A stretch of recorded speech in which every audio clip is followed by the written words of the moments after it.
여러분 안녕하십니까? 광주 MBC 뉴스투데이 시작합니다. 먼저 오늘의 주요 뉴스입니다.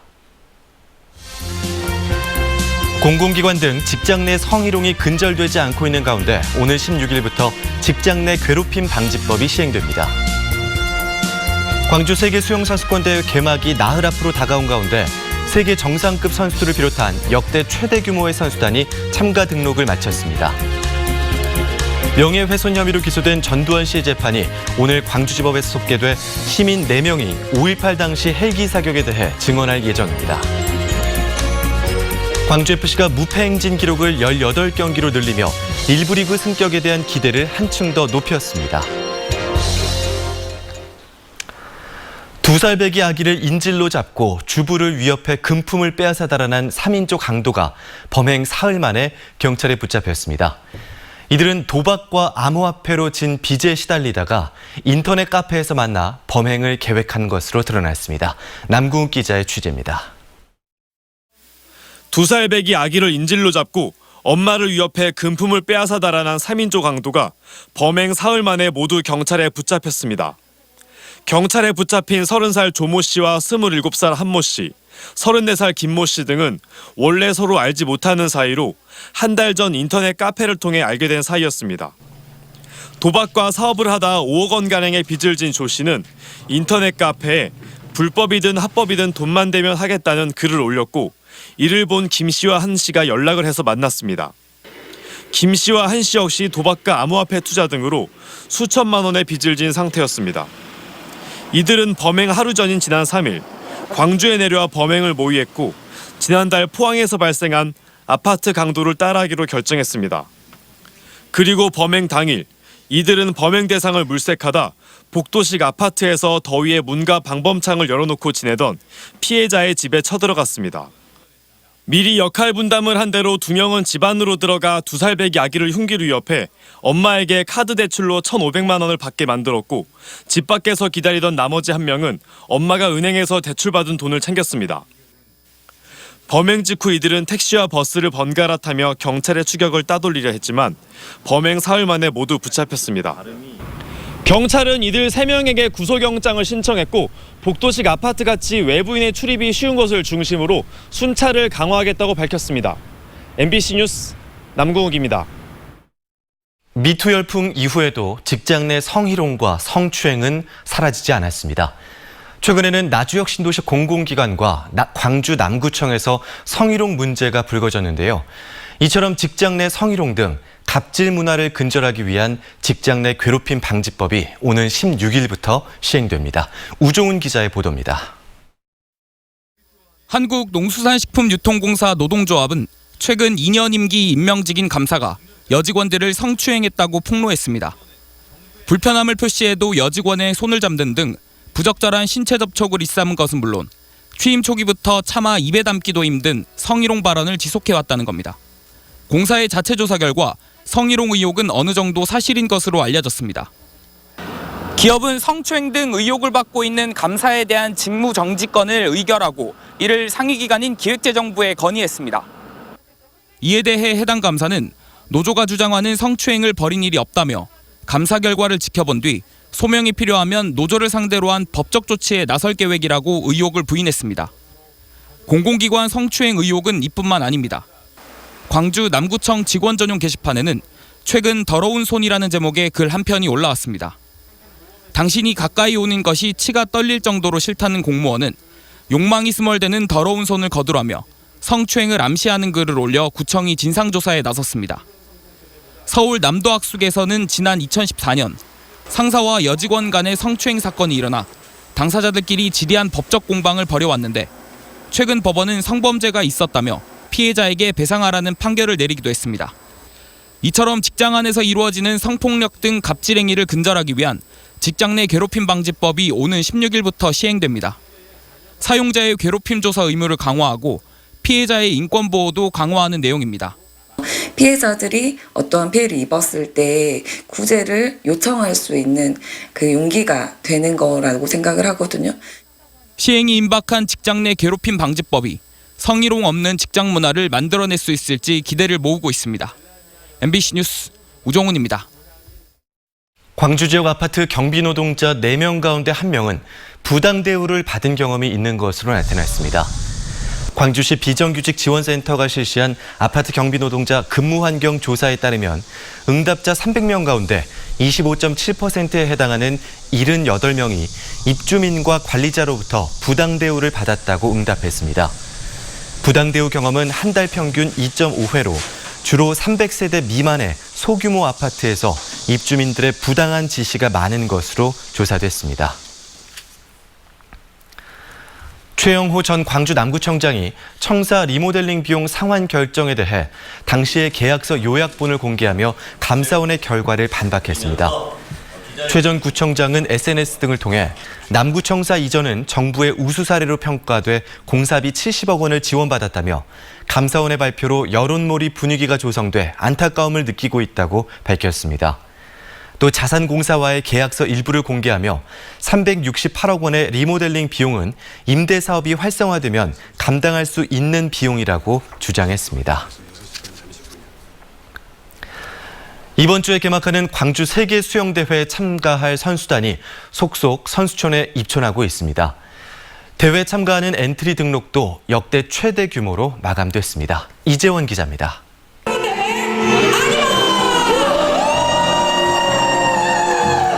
기회의 땅 광주의 스페인 선수단이 입성했습니다. 무안공항을 통해 입국한 스페인 선수단은 모두 23명. 사물놀이패와 함께 어우러진 스페인 선수단은 따뜻한 환대에 감사하며 선전을 다짐했습니다. Ni en nuestros mejores sueños hubiéramos esperado que íbamos a tener todo este recibimiento cuando llegáramos a Gwangju. Gracias de verdad. 스페인 선수단의 입촌으로 지금까지 선수촌에는 52개국 570명의 선수단이 둥기를 틀었습니다. 광주 대회에 참가하는 선수들의 엔트리 등록도 역대 최대 규모로 마감됐습니다. 모두 194개국에서 2,639명의 선수들이 등록해 역대 최대 규모였던 러시아 카잔 대회보다 10개국 223명의 선수가 늘었습니다. 특히 직전 대회였던 부다페스트에서 7관왕에 올랐던 미국의 드레셀과 역시 5관왕에 올랐던 헝가리 수영여제 러테키, 그리고 중국의 순양도 광주 대회에 이름을 올려 활약이 기대됩니다. 우리나라에서는 지난해 아시안게임 금메달리스트 김서영과 배영 100m 한국 신기록 보유자 임다솔 등 모두 82명의 선수가 출전해 메달 사냥에 나섭니다. 북한 선수단은 아직까지 참가 여부를 밝히지 않고 있지만 조직위원회는 북한에 출전해 끝까지 공들일 예정입니다. 관심을 끌고 있는 개회식과 폐회식의 세부 계획은 개막 당일에서야 공개되지만 5.18 민주광장 분수대에서 영감을 얻어 무리 품은 생명과 평화의 메시지를 담을 것으로 예상됩니다. MBC 뉴스 이재원입니다. 광주 세계수영대회 기간 동안 차량 2부제가 시행됩니다. 광주시는 세계수영대회의 성공 개최와 원활한 교통수통을 위해 수영대회가 개막하는 12일부터 28일까지 시내 전 지역에서 차량 2부제를 자율적으로 실시한다고 밝혔습니다.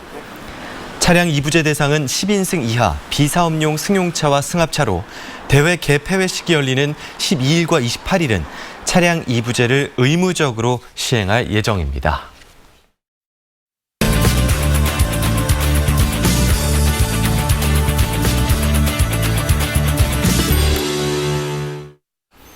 국회가 어렵사리 문을 열었지만 반쪽짜리 국회라는 비판이 나오고 있습니다. 정치개혁 특위와 사법개혁 특위의 위원장 자리는 여당인 더불어민주당과 제1야당인 자유한국당에서 맡기로 했고요. 윤리특별위원회는 운영을 연장하지 않아서 종료가 됐습니다. 이 문제를 제기한 장병완 민주평화당 의원과 좀 더 자세한 이야기 나눠보겠습니다. 안녕하십니까? 네, 안녕하십니까? 네, 우여곡절 끝에 국회가 열리기는 했지만 비판의 목소리가 크게 나오고 있습니다. 우리 장병완 의원께서 현 상황에 대해서 한번 짚어주시죠. 네, 국회가 80여일 만에 문을 열기는 했습니다만 3당 원내대표들 간의 합의문에는 추경 예산 처리와 같은 민생 문제라거나 또 노동개혁과 같은 개혁 과제에 대해서는 단 한마디도 합의 사항이 없습니다. 네. 따라서 지금 국회가 반쪽짜리 국회에 불과하다는 오명을 피할 수가 없을 것 같습니다. 네. 특히 우리 광주 시민들의 관심이 많은 이 윤리특위가 지금 해체되어 버렸기 때문에 네. 5.18 망언 의원들에 대한 징계라거나 이런 네. 것이 공중에 떠버린 상황이 커다란 문제입니다. 네. 먼저 이 정계특위와 사개특위 위원장 자리에 대해서 이야기를 해보죠. 민주당은 아직 결정을 내리지 않고 있습니다. 그리고 정계특위 위원장을 맡았던 그 정의당에서는 강력하게 반발을 하고 있고요. 장 의원께서는 민주당이 어떤 선택을 해야 한다고 보십니까? 네, 기본적으로 이 국회 공전이 이제 패스트트랙으로부터 시작되었지 않습니까? 네. 근데 패스트트랙은 4당 간의 합의에 의해서 추진되었기 때문에 그 핵심은 선거제도 개혁을 위한 정개특위입니다. 네. 그렇기 때문에 향후에 개혁 법안들을 처리해 나가기 위해서는 사당과의 그 협의를 복원하기 위해서 우선 민주당은 정개특위를 맡아야 하리라고 생각합니다. 네, 정개특위 위원장은 민주당에서 맡는 것이 바람직하다 기본적으로 그렇습니다. 말씀을 해주셨고요. 또 윤리특위가 말씀하신 대로 지난달에 기한이 종료돼 버렸습니다. 국회에서도 장병환 의원께서 특히 이 문제를 짚어주셨는데 그러면 5.18 망원 의원에 대한 징계가 물 건너갔다고 봐야 되는 겁니까? 네, 지금 어떻습니까? 윤리특위에는 5.18 망원 의원에 대한 징계건 등 총 38건이 계류돼 있었습니다. 네. 그런데 이렇게 38건의 의원들에 대한 징계안이 윤리특위가 없어짐으로 해서 네. 이제 공중에 붕 떠버린 상황이 되었습니다. 네. 이것은 마치 불이 났는데 소방서를 해쳐버린 것과 같은 것이고 네. 또 사실 이 앞으로 징계를 받아야 할 의원들에게 면죄부를 준 것에 다름 아니라고 생각합니다. 네, 윤리특위가 원래 상설기구 아니었습니까? 이게 언제부터 기한을 두게 된 거죠? 원래 그동안은 쭉 상설위원회로 운영을 해왔었는데 네. 작년도에 하반기 원 구성을 하면서 네. 교육문화위원회가 네. 교육원회 문화위원회로 분리되면서 상설위원회 숫자를 늘리지 않기 위해서 특별위원회를 만들었습니다. 그런데 제가 윤리특위만큼은 상설위원회로 하거나 아니면 특위로 하더라도 활동 기한을 20대 국회 말까지 해야 한다고 주장을 했었는데 네. 다른 당 원내대표들이 기한 연장해서 이의 없이 동의를 해줄 테니까 네. 그냥 그렇게 정하자고 해서 제가 양해상으로 넘어갔던 건데 그런 우려했던 것이 지금 현실화 되어버렸습니다. 네, 어쩌면 정치적 야합이라고도 볼 수 있는 일이 벌어진 거군요. 이 망원 의원들의 징계 문제도 있지만 5.18 역사 왜곡 처벌과 또 진상조사를 위한 특별법도 처리가 돼야 되지 않습니까? 여당 내에서조차 언급이 없는데요. 장 의원께서 어떻게 풀어가야 한다고 보십니까? 네, 이 부분에 대해서 여당인 민주당에 대해서 좀 저희들이 약간 분노를 하지 않을 수 없는데요. 네. 지난 5월 24일 3당 합의문에는 이 5.18 진상규명특별법을 처리하겠다고 하는 합의 사항이 있었습니다. 네. 근데 이번에 재합의를 하면서 그걸 쏙 빼버렸거든요. 네. 다시 말씀드린다면 민주당이 말로는 5.18 진상규명이라거나 뭐 특별법 처리를 하겠다고 립서비스를 해왔지만 실질적으로 윤리특위를 없애버린 데 이어서 이런 특별법 처리에 대한 어떤 합의사항도 한국당에 요구하지 않는 것 자체가 민주당이 5.18 문제에 대해서 미온적이다. 는 비판을 피할 수 없다고 생각합니다. 네, 알겠습니다. 어렵사리 문을 열었지만 반쪽짜리 국회라는 비판을 받고 있는 현 국회 상황에 대해서 민주평화당 장병환 의원과 이야기 나눠봤습니다. 오늘 말씀 고맙습니다. 네, 감사합니다.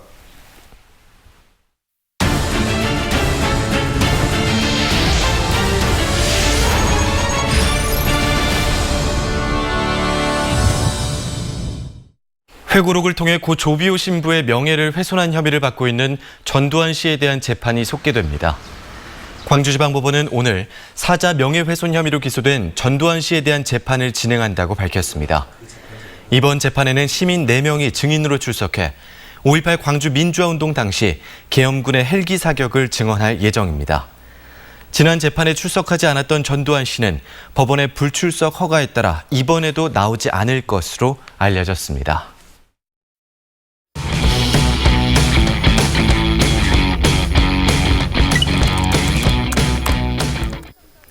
한 주간 누리꾼들의 관심사를 키워드로 정리해보는 누리픽 시간입니다. 지난 한 주 어떤 키워드가 많은 관심을 받았을까요? 성관계 교사 석방, 원룸 침입 시도, 비둘기 집단 폐사가 있었습니다.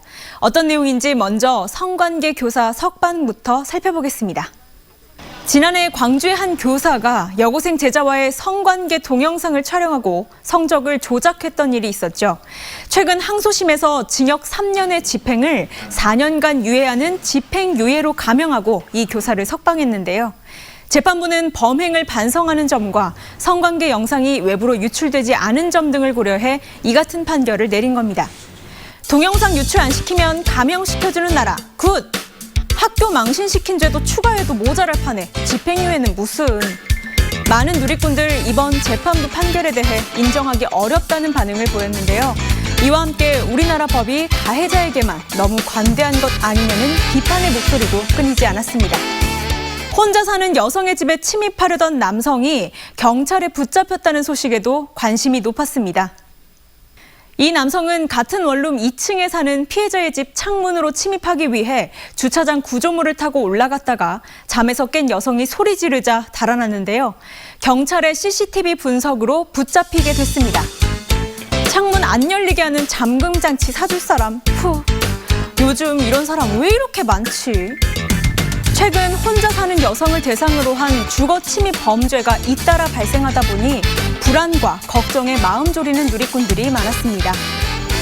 광주천에서 떼죽음을 당한 채 발견된 비둘기들, 무슨 일이 있었던 걸까요? 남광주시장 인근 광주천변에서 비둘기 60여 마리가 죽은 채 발견됐습니다. 조류 인플루엔자 간이 조사를 한 결과 이상이 없는 것으로 나와 누군가 비둘기를 쫓기 위해 독극물을 놓지 않았을까 의심하고 있는 상황인데요. 어쩐지 요즘 안 보임. 이게 뭔 일이래? 비둘기 싫어하지만 이건 좀 아니다. 유해한 동물로 지정된 비둘기지만 독극물로 죽이는 건 불법. 평소 비둘기를 싫어하는 누리꾼들도 이건 반대했는데요. 현재 정확한 원인은 조사 중인 것으로 알려졌습니다. 지금까지 한 주의 누리픽이었습니다. 광주FC가 18경기 무패 행진으로 전반기를 마감했습니다. 패배를 모르는 화끈한 경기력을 앞세워서 1부 리그 승격에 한 발 더 다가갔습니다. 윤근수 기자입니다. 펠리페 선수의 패스를 받은 여봉훈 선수가 왼발 슛으로 골문을 가릅니다. 전반 44분에 터진 이 골을 끝까지 지켜낸 광주FC는 1대0 승리를 거두며 창단 이후 첫 5연승을 달렸습니다. 개막 이후 한 번도 지지 않는 극강의 경기력으로 2년 전 경남FC가 세운 18경기 무패 기록과 타이 기록도 썼습니다. 더욱더 많은 팬들이 더 찾을 수 있는 이런 화끈한 경기 계속 이어갔으면 좋겠습니다. 광주FC 화이팅! 올 시즌 돌풍의 중심에는 브라질 출신 공격수 펠리페 선수가 있습니다. 14경기 출전에 14골을 기록하며 득점 1위를 달리고 있습니다. Eu queria mostrar isso com gols, espero fazer muito mais gols e quem sabe o mais importante que é ser campeão. 지난 시즌보다 두터워진 선수층은 선의의 경쟁으로 이어지면서 경기력을 한 단계 끌어올렸습니다. 서로 경기를 나가고 싶어하고 그러다 보니까 전체적으로 팀이 좋아지고 그러면서 강해지고 조직적으로도 완성이 많이 잘 된 것 같습니다. 박 감독은 혹시라도 무패 기록이 깨질까 봐 개막전 때 입었던 겨울옷을 한여름에도 입고 나와 선수들을 지휘하고 있습니다. 이제 막 반환점을 둔 광주FC는 오는 14일 서울 이랜드와의 후반기 첫 경기에서 무패 신기록에 도전합니다. MBC 뉴스 윤문수입니다.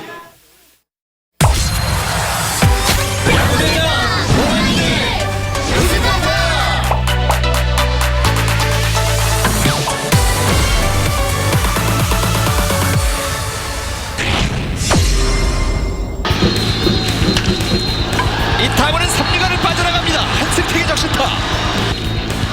멈춰. 이렇게 밀어내기 한 점.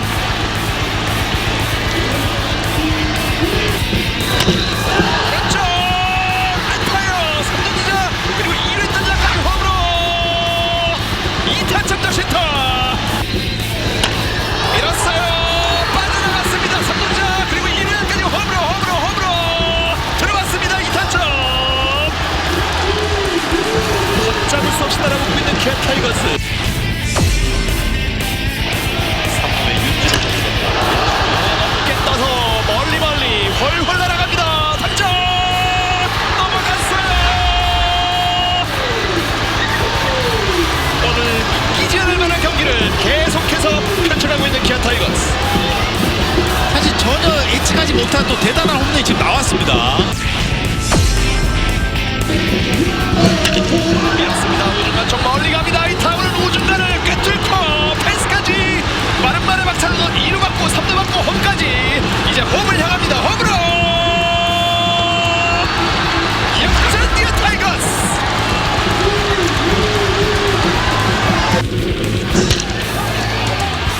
중전 안타. 이우성은 3루 돌고 홈으로 또 한 점. 풀카운트. 알았죠. 나갔어요. 안타로 이어집니다. 김선빈. 원앤투. 스윙. 나다웃 상황. 그리고 1루에 침착하게 고. 아웃이에요. 마지막까지 정말 숨 쉴 틈을 주지 않았던 오늘 경기.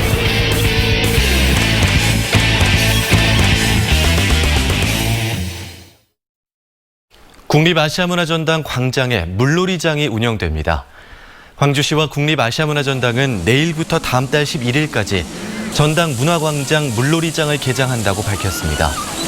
청소년과 아동은 무료로 입장할 수 있는 이 물놀이장에는 80m 길이의 워터슬라이드와 미니슬라이드, 에어풀 등이 설치될 예정입니다. 전남테크노파크가 중소벤처기업부에서 실시한 2018년 지역산업 육성사업 성과평가에서 전국 최우수 등급인 S등급을 받았습니다. 전남테크노파크는 이번 평가에서 지역 일자리 창출과 스타기업 육성, 찾아가는 설명회 등 차별화된 프로그램들이 우수한 평가를 받았습니다. 전남테크노파크는 최우수 평가에 따른 포상으로 20억 원의 국비를 지원받게 됐습니다.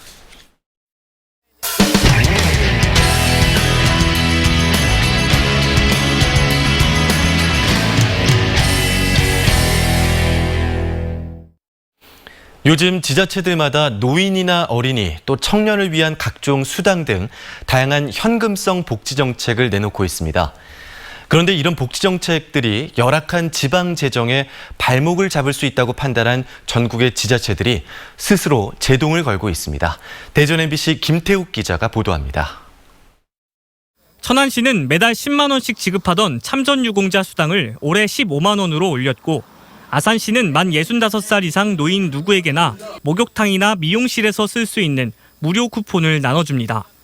대표적인 현금성 복지 정책입니다. 대전의 5개 구에서도 지역 특색을 살린 각종 현금 복지 정책이 추진 중인데, 문제는 지자체마다 천차만별인 재정 상황입니다.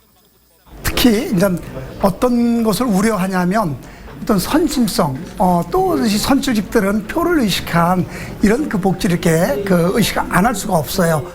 지역을 가리지 않고 전국적으로 늘고 있는 현금성 복지를 꼼꼼히 따져 재검토하자는 목소리가 특히 기초지자체에서 나왔습니다. 전국 226개 시군구 가운데 75%인 169개가 참여하는 복지 대타협 특별위원회가 천안에서 출범식과 함께 활동에 들어간 겁니다.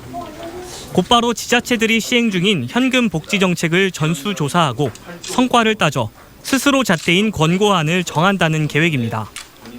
우리로선 이때 질서 있게 좀 교통 정리를 하고, 그리고 일부 지자체가 하는 거라도 효과 검증을 통해서 전국화시킬 수 있는지 여부를 분명히 점검하고.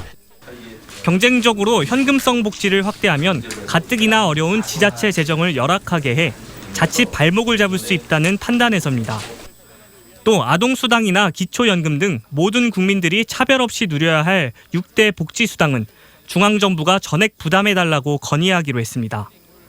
지역에 따라 들쭉날쭉한 복지 정책을 둘러싸고 끊이지 않았던 형평성 논란은 물론 선심성 예산 낭비라는 우려까지 해결할 수 있을지 주목됩니다. MBC 뉴스 김태욱입니다. 친환경 쌀을 생산하는 농민들이 메뚜기 쌀이라는 브랜드를 많이 사용하고 있습니다. 그런데 강원도의 한 농협이 이 상표권을 주장하고 나섰는데요. 법원은 메뚜기라는 용어를 특정인이 독점하는 것은 적절하지 않다는 판단을 내렸습니다. 이 소식 MBC 경남 이준석 기자가 보도합니다. 메뚜기 쌀을 판매하는 산청의 한 농업법인에 메뚜기 상표를 사용하지 말라는 내용 증명이 날아든 건 지난해 7월. 1991년 메뚜기표 상표를 출원에 등록한 강원도의 한 지역 농협이 보낸 겁니다. 특허 심판원도 허락 없이 메뚜기표를 사용하면 상표법 위반이라고 신결해 이 농업법인은 지금껏 메뚜기쌀 출하를 중단할 수밖에 없었습니다. 하루 많이 나갔던 100개씩 나갑니다. 쌀이 10kg짜리 포대가. 그 정도로 지금 이제 알려졌는데, 아니 10년 동안 가만히 있다가 이제 난데없이 공문을 보내가지고 쓰지 마라. 그거 쓴 사용료를 3천만 원을 내라. 메뚜기쌀이란 용어를 사용하는 것은 전국 100여 곳에 달해 해당 농협의 상표권 행사의 여파는 적지 않았습니다. 메뚜기쌀 생산자들은 결국 상표권 소송을 제기했고 최근 특허법원에서 승소했습니다. 특허법원 재판부는 쌀 상품에 관해 메뚜기라는 용어는 공익상 특정인에게 독점을 허용하기에는 적절치 않고 특정인의 출처 표시로서 기능하기에는 그 식별력이 매우 미약하다고 판결했습니다. 그 메뚜기 쌀을 못 파는 게 한 10억 이상 되니까요. 정신적으로 특히 고통이 많았습니다. 모든 것이 이제 메뚜기 쌀을 사용을 할 수가 있게 되어서 다행스럽게 생각합니다. 이번 판결로 농민들이 메뚜기쌀 용어를 다시 사용할 수 있게 됐지만 법적 다툼은 아직 완전히 끝나지 않았습니다. 메뚜기표 상표권자인 해당 농협이 이해 못할 판결이라고 상고해 메뚜기쌀 법적 다툼의 결론은 대법원에서 가려지게 됐습니다. MBC 뉴스 이준석입니다.